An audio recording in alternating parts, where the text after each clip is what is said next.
Բարև ձեզ, դուք գտնվում եք Լեյջալիքում և ձեզ հետ եմ ես Լուսինեն։ Այսօր ես կհնչեցնեմ 3 տրամաբանական հարցեր և ձեզ կտամ 10 վայրկյան, որպեսզի մտածեք, որից հետո կասեմ ճիշտ պատասխանը։ Եթե ցանկանում եք պատասխանել հարցերին, ուղղակի լսեք շատ ուշադիր։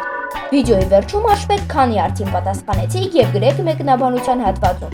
Դե ինչ, անցնենք առաջ։ Պատահար հյուրանոցում։ Կինը նստած էր իր համարում և հանկարծ դուռը թակեցին։ Բացելով նա տեսավ անծանոթ տղամարդու։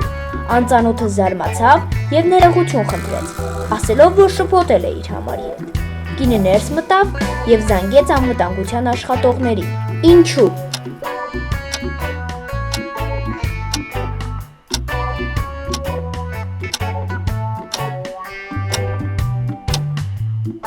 Կինը կասկածեց, քանի որ անծանոթ մարդը թակեց դուռը և ասաց, որ դա իր համարն է։ Եթե դա իրոք իր համարն է, նա ինչու պետք է թակեր դուռը։ Հիմնականում այդպիսի բան անում են գողերը։ Ստուգելու համար տանը մարդ կա, թե ոչ։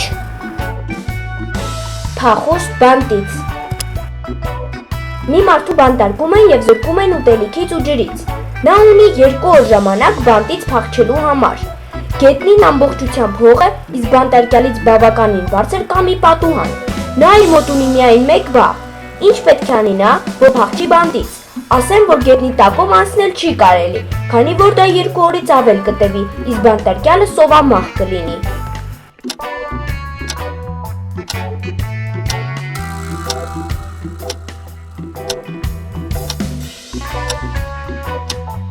Բանտարկյալը այնքան պետք է հողը լցնի իրար վրա, որ մի փոքրիկ բլուր դառնա, և բարձրանալով բլրի վրա կարող է դուրս գալ պատուհանից։ Եվ վերջում ներկայացնում եմ կատակ հարց։ Աննայի մայրն ունի 3 աղջիկ։ Մեծ աղջկա անունը Անի է, փոքրինը Անահիտ։ Ինչպես են անվանում 3-րդ աղջկան։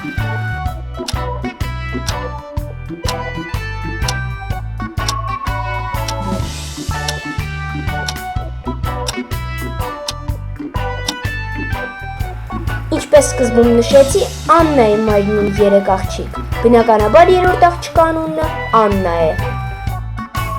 Հուսով եմ վիդեոն ձեզ թույլ եկավ, կբաժանորդագրվեք ալիքին, կդնեք լայք, ու եթե այս վիդեոն հավաքի 25 լայք, ապա դուրս կգա տրամաբանական հարցեր 2-րդ մասը։ Դե ինչ, կհանդիպենք։